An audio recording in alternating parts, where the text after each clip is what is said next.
going on, everybody? See who jumps in here. I had some problems on the last stream, so I'm not sure what happened. See if anybody jumps back in for this one. We had a good crowd too. We had like 150 people watching.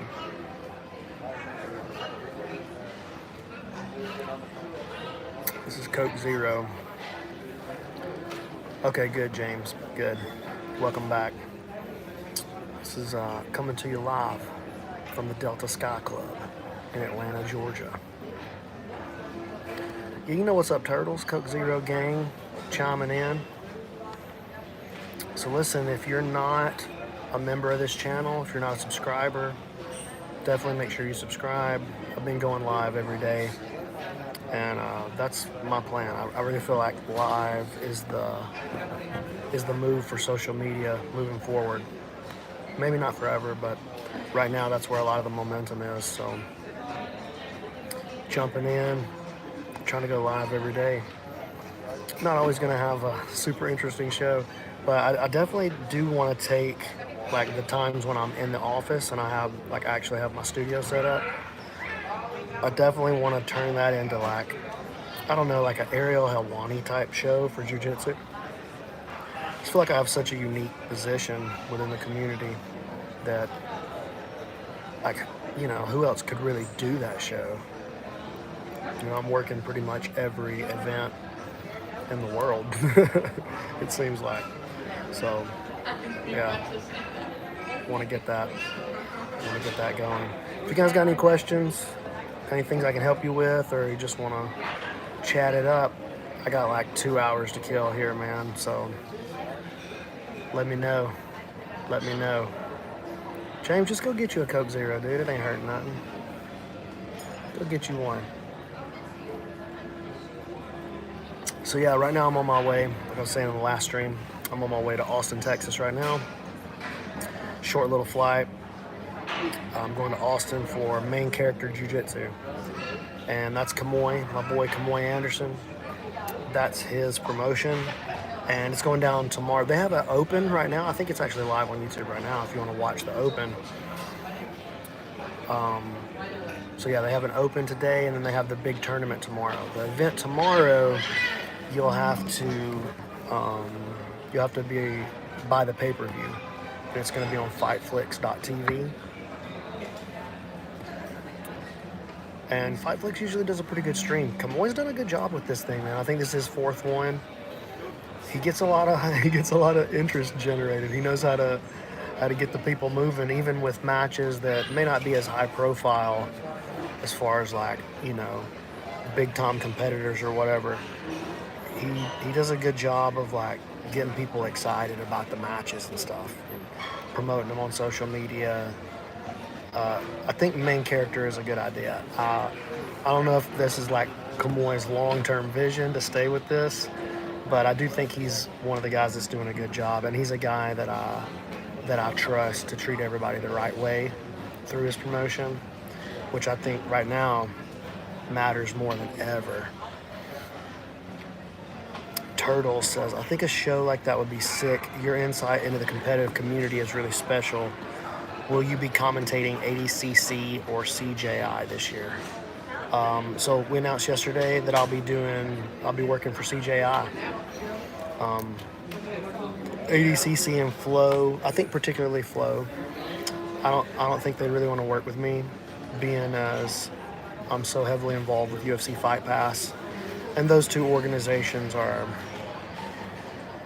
you know, I don't want to say they're in conflict, but they're competitors, you know. And so I think Flow feels weird that I do work for one. They don't, you know, it's kind of like I'm a Fight Pass guy, so they don't really want to have a Fight Pass guy on the Flow grappling platform. I kind of get it, but I don't know, man. I was thinking this whole time that I was going to be, you know, I just assumed I was going to be doing ADCC again. Maybe that was a bold assumption, but having done it for him last time and having gotten like such great feedback from you guys and from the whole jiu-jitsu community, like No negative feedback, only positive feedback. Thought I had some great calls for ADCC. It was a tremendous experience. And then after the 2022 show, I was jumping around doing the opens, went and did the East Coast trials. And so, I was feeling like we were in cahoots, But I think it's really a flow graph. I don't think it's really like Mo necessarily. I don't have any beef with ADCC or with Mo. If I was going to have any beef with anybody, and I don't, but if I was going to have some beef, it would be with Flow, because they're really the ones in charge of doing the hiring. So word started going out that the hiring was being done for, like, they were putting together the commentary team for ADCC, and my name was intentionally left off the list. I don't want to say I took it personal, but I felt like I did a good job for them. And so Craig had already reached out to me prior to that. And before that, I was just going to kind of lay low and maybe not do either one. Because I really didn't like that they were, I don't want to say beefing, but,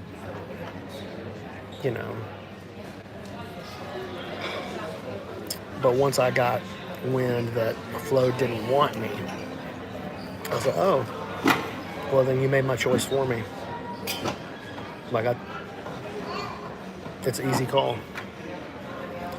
On top of that, CJI and what Craig is trying to do is pretty tightly aligned with a lot of my goals for the PJF, the PJ. I'm so used to changing the CGI to CJI. I just did it with PGF. What Craig is doing, what CJI is doing, is pretty closely aligned with some of my major goals for the PGF, which is to build an infrastructure for athletes to get paid. Not just with the PGF, the idea is I want to build something they can come back to over and over. Recurring characters, recurring events over the course of a season. So our execution is quite a bit different. Like, it's very, very different. But a lot of our major goals are the same. Craig has the added benefit of having spite and pettiness added into his motivation set. I don't have that. I don't have any hard feelings or weird feelings towards ADCC. I've been really thankful for my time working with them, and I respect and appreciate what they've put together over the years. But it's also, it's a competitive market now. It's not what it was a couple of years ago, where, just whoever was in the game could kind of run the show. Like, the sport has grown, the eyeballs on the sport have grown, the corporate interest in the sport from a financial and sponsorship standpoint have grown tremendously. Trust me, we're just scratching the surface. There's a lot of money rolling into jiu-jitsu for the very first time. And so now we have a competitive market. And I think what this is ultimately going to do is it's going to force the ADCC to be competitive. And so they're going to have to level up a lot of things. And honestly, what I think is going to happen is I think Mo's going to lay back in the cut, and he's going to see who decides to sign with CJI and who stays loyal to ADCC. And like, at the last second, I think he's going to, I'm just guessing, this is total speculation, but I think at the last second, he's going to hook them up. And I think that the ones that stayed with ADCC are going to end up being happy that they did. And the ones that went to CJI are going to be happy that they did. So we will see how it all plays out. It's a very interesting time to be involved in the sport, I'll tell you that. Particularly from my perspective, I get to travel all over the world and see. I go to Asia and do jiu-jitsu. I go to South America. I go to Mexico. I go all over the United States. I go to Europe. And I'm involved in these jiu-jitsu events and in the gyms with these athletes everywhere I go. I get to be in like these administrative meetings for all the biggest events in the world. And I'm telling you, it is a fascinating time. There's never been a better time to be involved in jiu-jitsu, whether that's from an athletic standpoint as a competitor, whether that's as a coach, as a business owner, or as somebody who's trying to break into the influencer and media side of things. The market is ready for the very first time. So, Jeff says that seems petty. The 80cc flow thing seems petty. You know, we'll see. There's a lot I'm not saying. I'll just say that. There's a lot of things I'm not saying. I'm not going to say because I'm not here to throw anybody under the bus or do anything. I don't want hurt feelings. I can operate. Other people can be petty if they like. I'm going to press forward and just do my best work. Jackson Spry said, is CJI doing one mat with one match at a time? Yes. I'm eager to get my hands on this rule set, though. Like, I really want to dig in and see what the rules are. Brian says, do you think anything will come up in place of flow for jiu-jitsu? I don't know that flow's necessarily going anywhere. We will see. I think that the market is asking for something besides flow, but I also think it's going to take a lot of capital, revenue, sponsorship dollars, business sense to knock them off the top spot. And Fight Pass has all of that in spades. And they have plans to take over the jiu-jitsu space. I've gotten to be a part of and listen to some very interesting conversations in the UFC Fight Pass meetings and offices over the last couple of months. And I will tell you that they have major plans to do some serious damage in the jiu-jitsu space. So we'll see how it plays out. What up, Drew? Drew, how heartbroken are you that you didn't get to go on the tour, dude? I thought for sure you were gone on the tour. I was ready to hire you to be my personal assistant. And then I was like, oh, they got Drew going on the tour. And now you didn't go on the tour and already hired a personal assistant to take your spot. It just crumbled underneath you, dog. What's up, Sawyer? Sawyer says it's 3 5-minute rounds. How long will the time between rounds be? Probably just a minute. I'm guessing they're going to try to keep it pretty congruent to the UFC rule set. But obviously we know it's going to be 10-round must system, 3 5-minute rounds until the finals where they're going to do 5 5-minute rounds. What we don't know is what the scoring criteria will be, and that's the most important part. So I'm eager to get my hands on that and start digging into this. Now that we've announced that I'm going to be working with CJI, I can do a lot more as far as covering the event. So, sorry, Drew, it does hurt. Don't worry, though. Drew, you always have a place with the PGF, at least during PGF season. Lindsay said that you're never going to get her gig back from her, though. Jackson Spry. The only thing I worry about with the competition between Flow, UFC, and One is more exclusively with athlete contracts where we can't see athletes face each other. I don't worry about that too much. I don't think we're going to see too much of that just yet. I don't think the market's quite large enough for that. But it's heading there quick. So I feel you. I feel your concern. I think we're okay right now.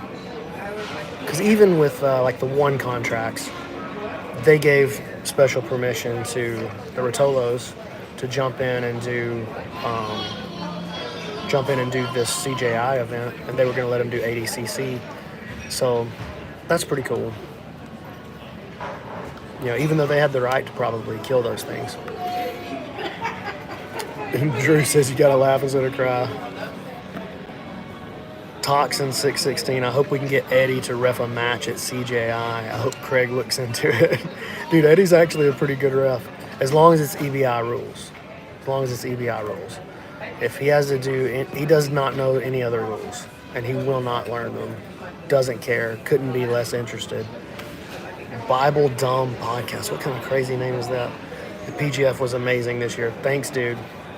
Season 7 is going to be like extra spectacular.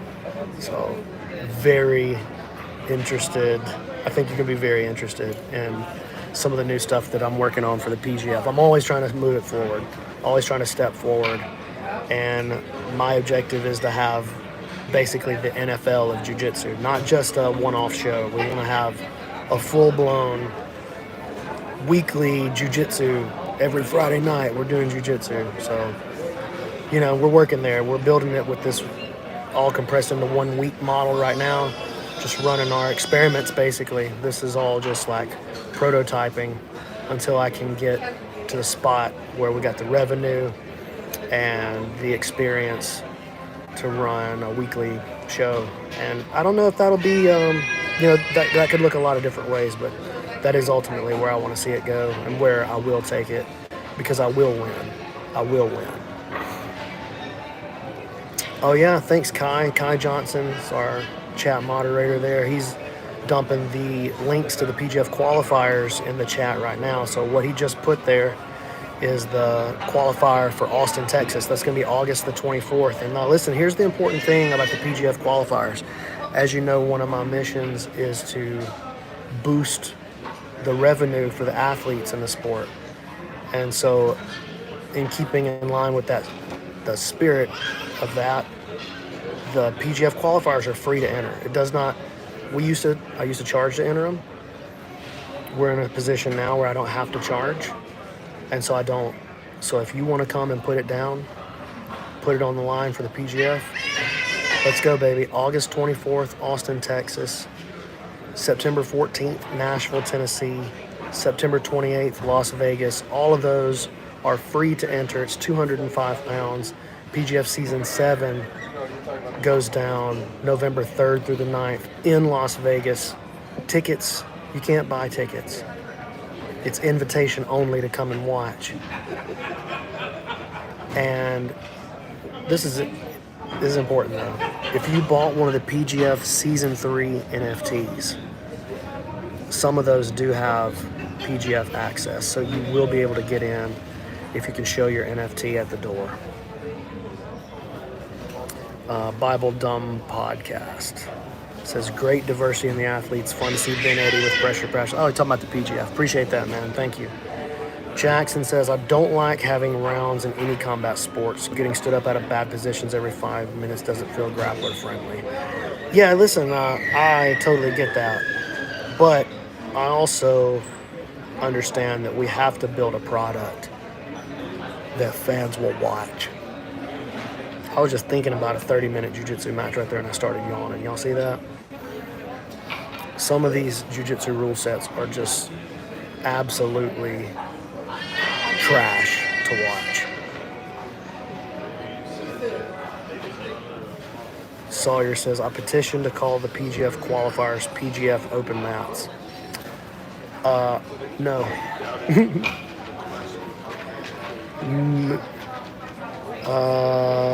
Amy LSN, maybe? Or Stern. Here, do you want to Hi, I loved your Mount Dominance course. Do you plan on doing more? Yeah, actually, man.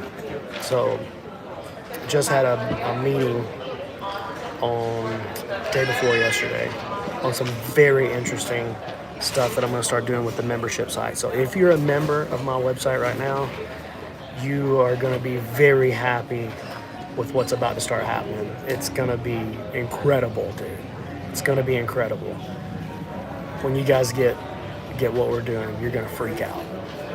So if you're already a member of my site, you got some big stuff coming. And if you're not, you're going to absolutely want to.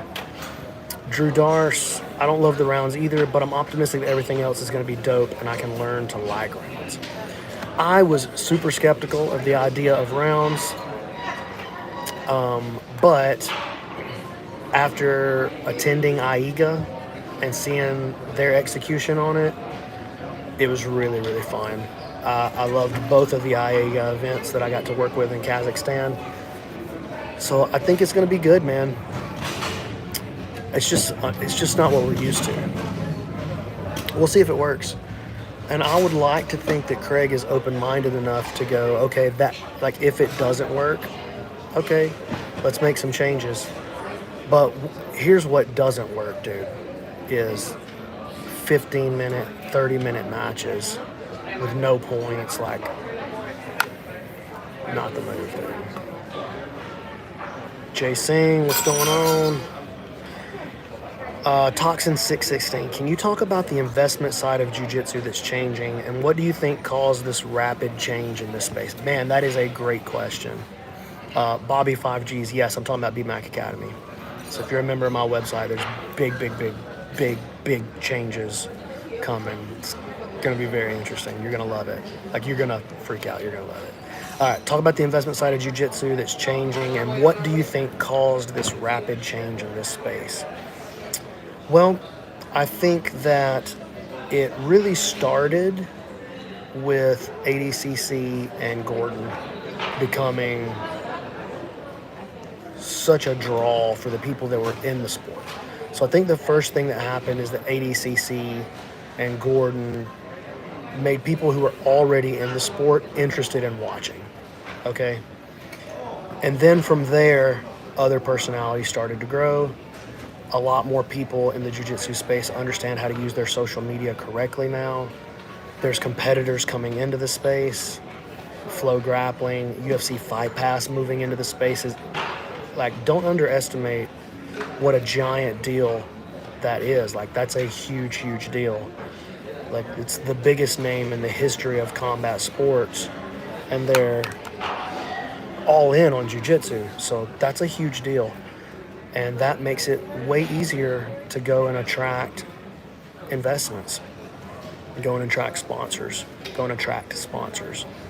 I can just tell you, just from the PGF side of things, that it used to be really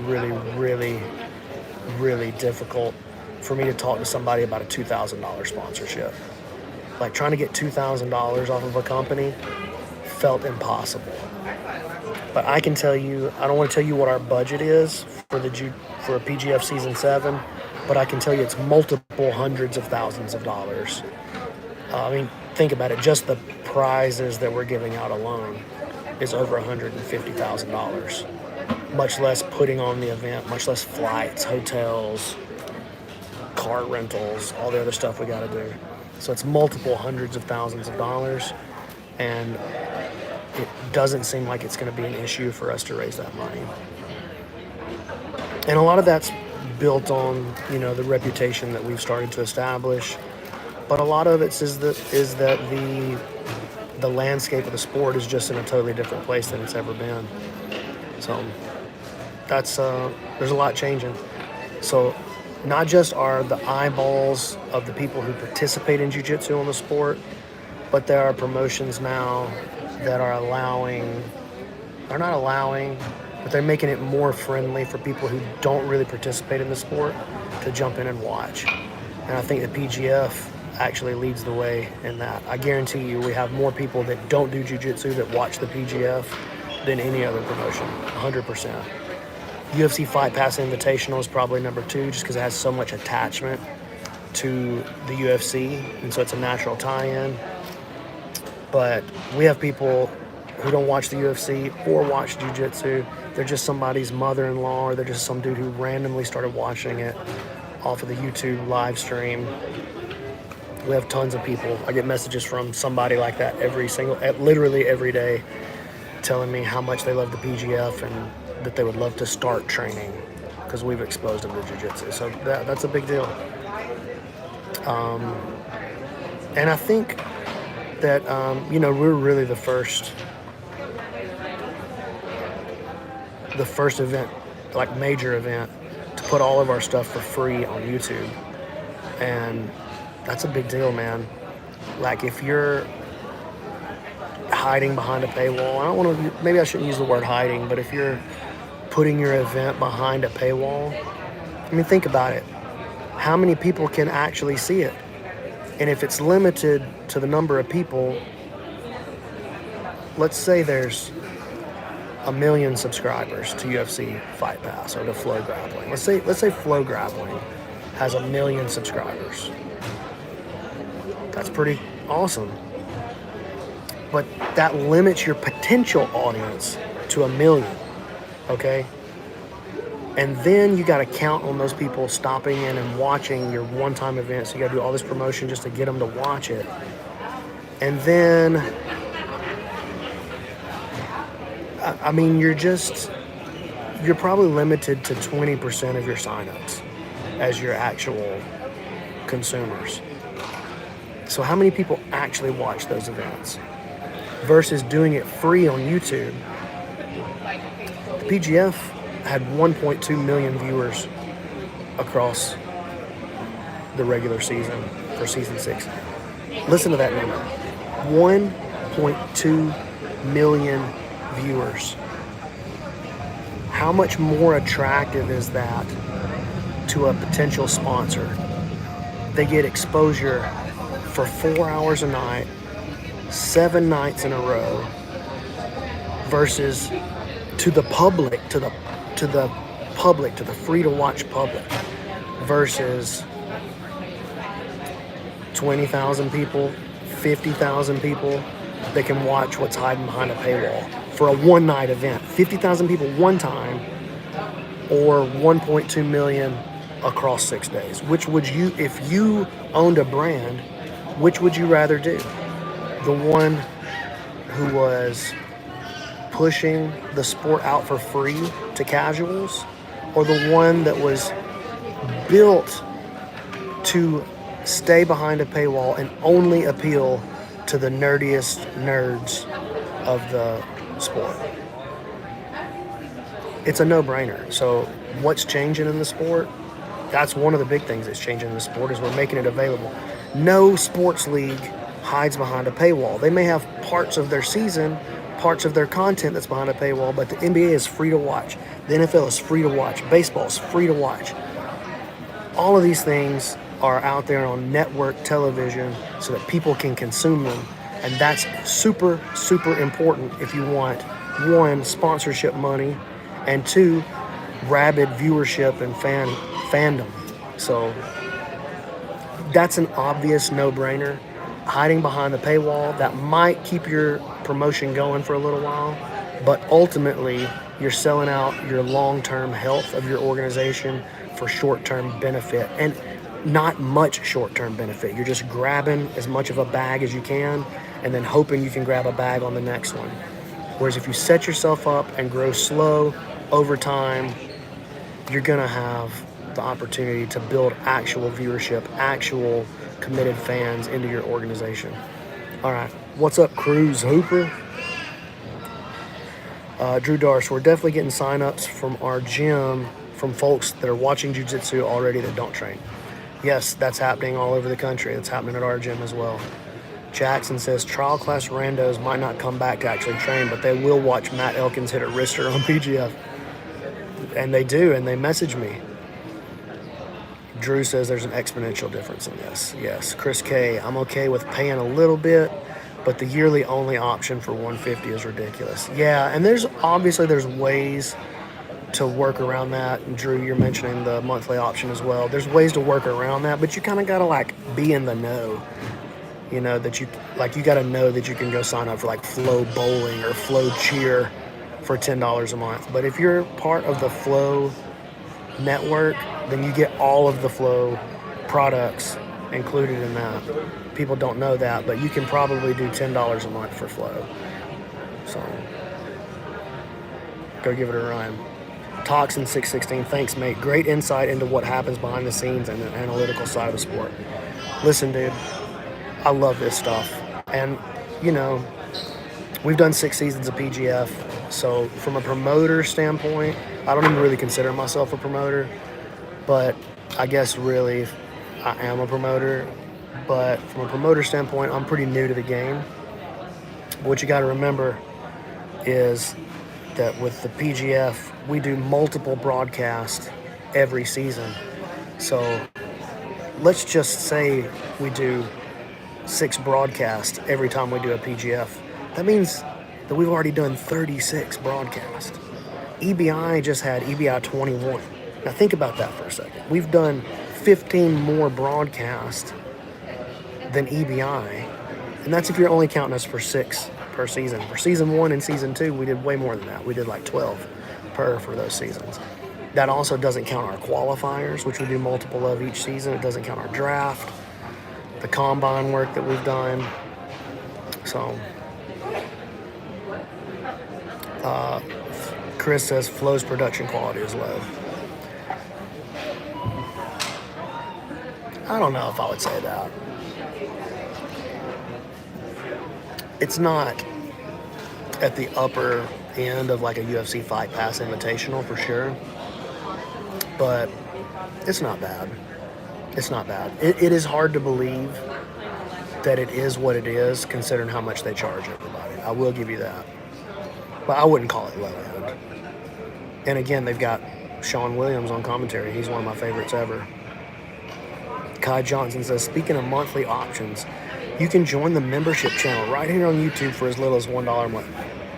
Thank you for that, Kai. Yes, honestly, guys, you know, I've been going live a lot more. I'm committed to doing a lot of these live videos now.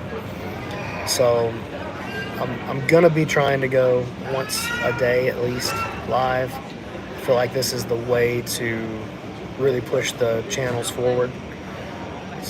The momentum on live is crazy. So it helps me tremendously. Honestly, I just turn around and flip it into the PGF. Whatever dollars you push into this channel through memberships or through super chats, I just turn around and I put it right into the PGF bot. So if the PGF is important to you, if it's something that you want to see press forward, become a member of this channel, hit that super chat, and I promise you, it all goes into the athletes. Jeff Smith says the Fight Pass production is much better. There's no denying that. I mean, you got the #1 organization in the history of combat sports back in your production inside the UFC Apex with the most handsome, dashing, debonair commentator in the history of Brazilian Jiu-Jitsu, Brandon Mccaghren. Got that guy on the mic. Can't beat it, dude. And man, we've had Gordon on a couple of times with us. Yo, Chris K. Thanks, dude. Appreciate that. Appreciate that. I was just gonna say Gordon is killer on commentary too. He's been great to work with, man, to be honest with you. People dislike Gordon, but every interaction that I've ever had with Gordon has been super good. I have zero negative things to say about Gordon. You know, he is what he is online. But me personally, I think it's all pretty much just a little game. Chris, I appreciate that. Bread Eater, appreciate that. Bread Eater's the 99 cents a month membership just to support the channel, and I do appreciate that. Brad, PGF merch. Yeah, I got some t-shirts in the works. Got rash guards. I got those old NFTs from season 3, which serve as entrance to PGF events, depending on which one you got. So those are gonna end up being worth a lot, man, because those seats on the couches at the PGF, I have plans on selling those for $20,000 a piece one of these days. I know that sounds crazy to you guys. That sounds crazy, but you got to think bigger. Toxin 616, my favorite submission from closed, half, and open guard. Triangle choke, triangle choke, triangle choke. Triangle choke everywhere. I know, Brad. Look, we're going to get some stuff. I don't operate at a deficit. So if I don't think that I can sell it, I'm not going to stock a bunch of stuff for the idea that we might sell it. You know what I mean? So when I do order things, I order them in small batches. They end up gone before I can even list them. And that's just the way it goes. But if you listen, dude, if you'll reach out to me, shoot me a DM, I will take care of you personally. I'll make sure you get some PGF merch so you can rock it. Like this hat right here. Now you can't get this hat. but I can get you a black hat like everybody else has. I had mine. I told him, make me one that's different than everybody else's. Got that snapback. Got that PGF logo on it. Everybody else got the black hats. I can get you a black hat. I think they're like $60 shipped. But they're custom made. They're all custom made. Jeff Smith, I think people don't like the character of Gordon. I think his personality is good for the sport. I mean, a lot of people definitely don't love his character. He's the ultimate heel, though. I mean, a lot of people do love his character. That's what you guys don't realize. It's like him and Craig are like Trump and Biden. Somebody was just in here saying Trump 24. Like that's kind of him and Craig. They're Trump and Biden. You gotta pick a team almost, it feels like, as a fan. Drew, you never got the hat? Message me. I'll take care of it. Devin, we're probably not going to do Decatur dust rash guards. You know, honestly, I tried to pick a fight with that guy on the internet, and he just wasn't into it. So, Kai, you wore the same shirt for 3 days. I believe you. You're from England, so that makes sense to me. You're a nasty, nasty boy. Kai, I'm coming back to Europe. I just booked my flight today. I'm going to hit this last leg of the European tour with Zoe and Keelan and Samson, 5-finger death punch. So I'm going to Budapest on, what is it, July the 5th through the 11th? Budapest. So if you want to come to Budapest, we'll probably do a lot of jiu-jitsu while we're there. I'll beat you up if that's what makes you happy.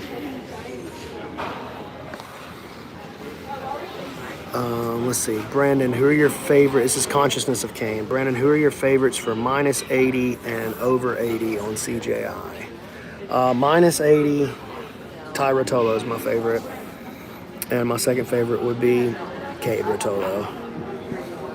Before that, I would have picked... man, I had to look at the list in front of me. But that division's pretty killer. Over 80, y'all tell me some of the names that you got in the over 80. I don't have the list in front of me. I can't really remember. I'm not very smart. Who's over 80? Denise, I mean, he's cutting a lot of weight to be there. Mateus Denise is cutting a lot of weight. Consciousness of Kane, you got Nicky Ryan over the Rotolo brothers? Listen, I love Nicky Ryan as much as the next guy.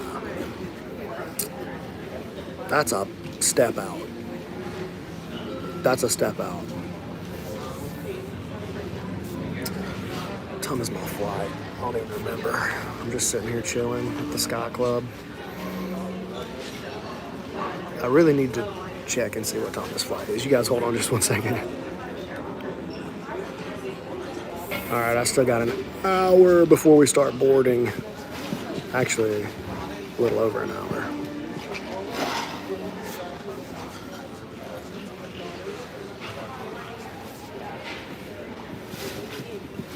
Devin said, are any of you guys from Decatur competing in the CJI? Watching your guys' work is phenomenal. No, not right now. They got a little more work to do to get there. I think Travis is close. I think if they had a ladies bracket, Nakaya could be in it. Oh, yeah. Devin, though, just to continue that, you can see Travis and Nick will both be on the main character card tomorrow night. So fightflix.tv, Joseph Chin versus Andy Varela, main event. That's going to be sick.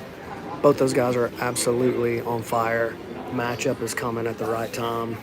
So that's going to be a crazy matchup. I'm super excited for that. And then Travis Thomas versus Michael Carpenter. Got Nick Soff on the card. It's going to be really good. Sophia Casella's on the card. Consciousness of Kane. Okay, so these are some guys in the over 80. Here we go. Nicky Rod, Owen Lively, Victor Hugo, William Tackett, Roberto Jimenez. I think Roberto actually moved to the under 80. Mason Fowler.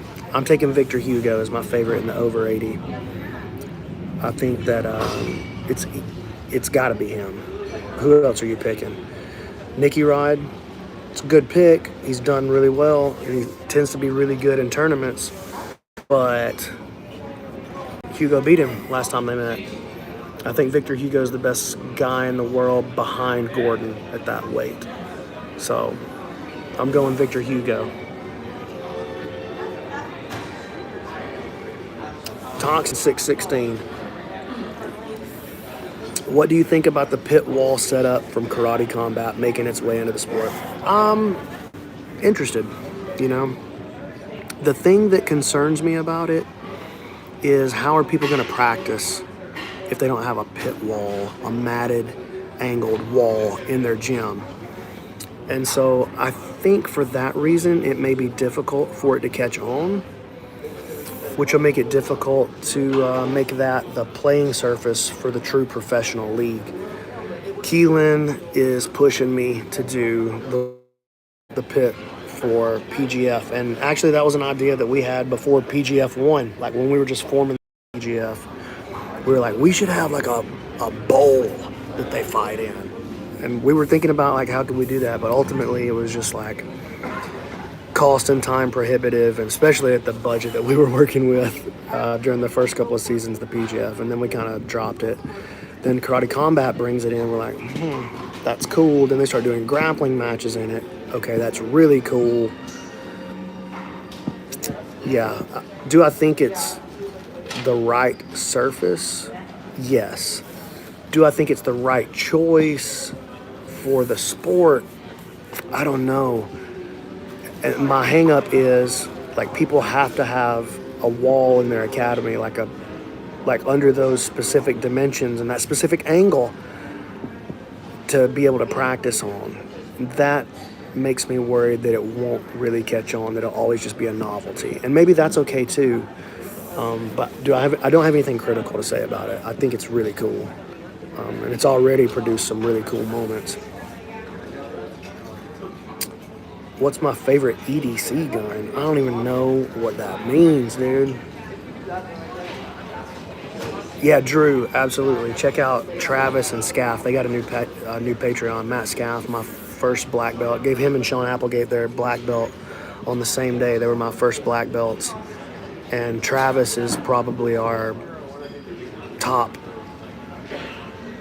student right now as far as like on the competition scene.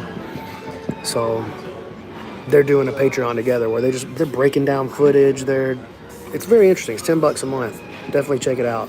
I couldn't possibly speak more highly about Scaff. I think he's a jiu-jitsu genius. So if you got $10 a month to throw around, he can definitely help you. Consciousness of Kane. I think Hugo might beat Nicky Rod at CJI, but I'd take Rod over Hugo in the ADCC rule set. I don't know. Maybe.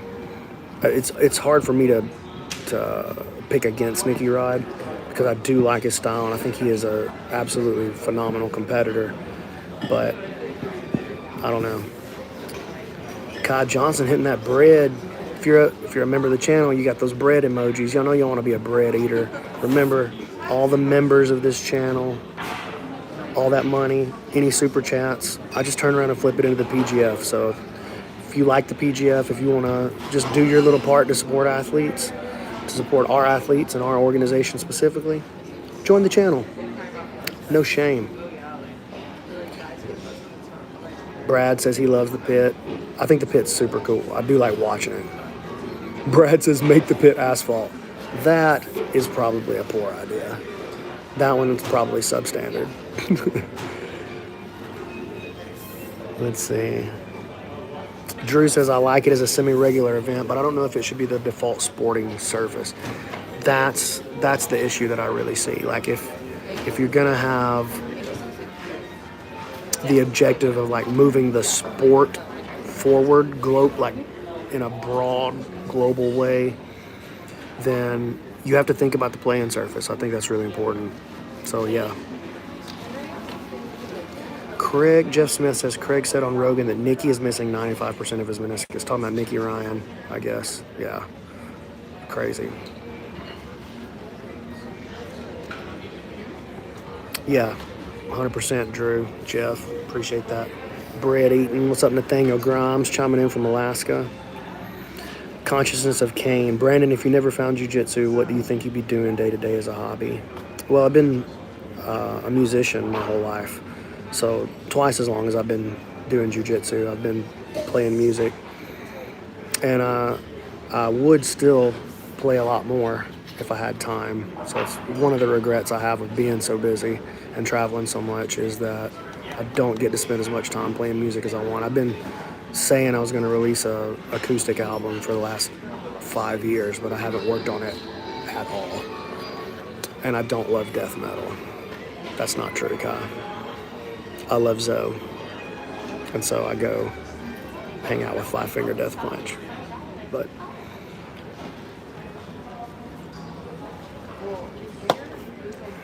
I tell you, I didn't think I would like Five Finger Death Punch. But going to their shows will give you a different appreciation for how good they are. Seeing Zoe in his element, he's just an absolute master of his craft. It's crazy. Andy James, one of the best Andy James is the best guitar player I've ever been around, no question. Who's my favorite artist? Like musician? Like currently? Well, I mean, I'm a Pearl Jam guy. I just got to go see Pearl Jam in Vegas, which was like maybe a month ago, something like that. Maybe less, actually. No, it was a month. It was right at a month. So yeah, just saw Pearl Jam in Vegas like a month ago, and they were unbelievable. It was nuts. So I mean, they're my favorite. As far as like modern, current artist, I don't know. It'd be hard for me to pick. I just don't listen to a ton of modern music.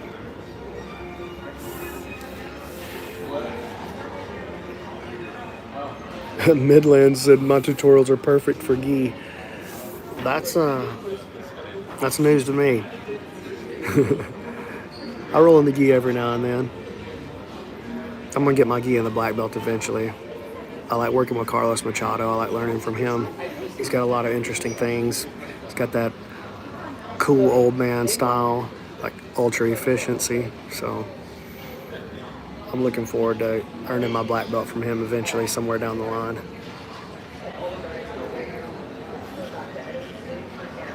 I think good jiu-jitsu really doesn't have gi or no gi properties to it. Good jiu-jitsu is built on balance, weight distribution, leverage, timing, patience, perseverance, self-control, your attitude, your frame of mind, cardio. None of those things have to do with whether or not you're wearing a gi and what your grips are like or where your hand goes or which style of guard you prefer. All of those things build every technique. Every technique is built of those things, whether it's gi, no gi, combat, MMA, self-defense, whatever.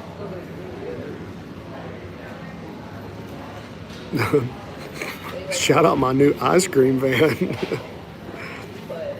I don't know what that means.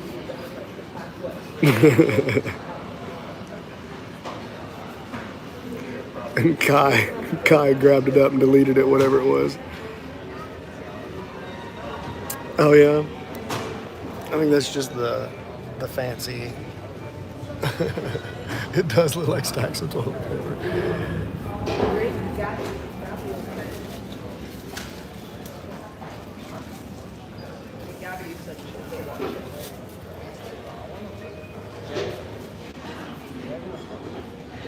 Chilling at the Sky Club in Atlanta.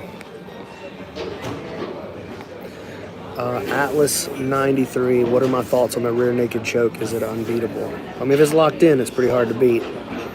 I don't feel like it's the ultimate submission, though. I'm in Atlanta at the Sky Club at the Atlanta airport. Consciousness of Kane, thoughts on your commentary booth partners at CJI? Josh Palmer and Howell Teague. I wish they got Dominic Cruz for more UFC exposure. I'm very excited to work with both of those guys. I've not gotten to work with Josh before, but I do admire his work. He does a great job when he does MMA and when he does jiu-jitsu. And we've messaged each other a lot back and forth, and I've I've reached out to him many times actually and told him that I thought he did a great job and that I really like hearing his work on these shows. So to get an opportunity to work with him, I feel really privileged. Howell, I always love working with Howell. When we did AIGA together over in Kazakhstan, some of the most fun I've ever had. And I think Howell is really good at the job. So yeah, I'm very excited. And rumor has it that Joey Diaz and Theo Vaughn are going to be on commentary with us, at least a little bit. Now, I don't know if there's any truth to that, but I mean, would that surprise you if Joey Diaz and Theo Vaughn showed up? We know they both train Jiu-Jitsu. We know they're both friends of Craig, so they could be there. I have spoken to Greg Soders. I like Greg. I like his theories and his thoughts a lot when it comes to ecological approach. Who do I got? Corbett or Ethan? Didn't they just go? Didn't Ethan just beat him? That was just like 2 days ago. Yeah, yeah, it's already over. You guys are already on it. DeAndre is amazing, but yeah, that match is over. Brad's getting live in the now, dog. That match happened 2 days ago. All right, guys. I think that's my cue. I think I'm gonna dip out. I need to charge my phone before this flight takes off. Well, let me see. Amy, SLN, what do I think about the current state of 10th Piece style versus others? I think 10th Planet's in a better place than it's ever been. Got higher level competitors than we've ever had, higher level education, more schools, more momentum, more opportunities. 10th Planet's top of the food chain as far as I'm concerned. All right, guys, y'all take it easy. Appreciate you joining me. I'll probably go live from Main Character tomorrow. Don't forget, tomorrow, Austin, Texas, Main Character Jiu-Jitsu. It's on fightflix.tv. You can pick it up there. Next week, I'll be out in Vegas with the UFC for International Fight Week for Pereira versus Yuri Prohaska is the main event. Can't wait to be there for that. And that's it for me. See you guys soon.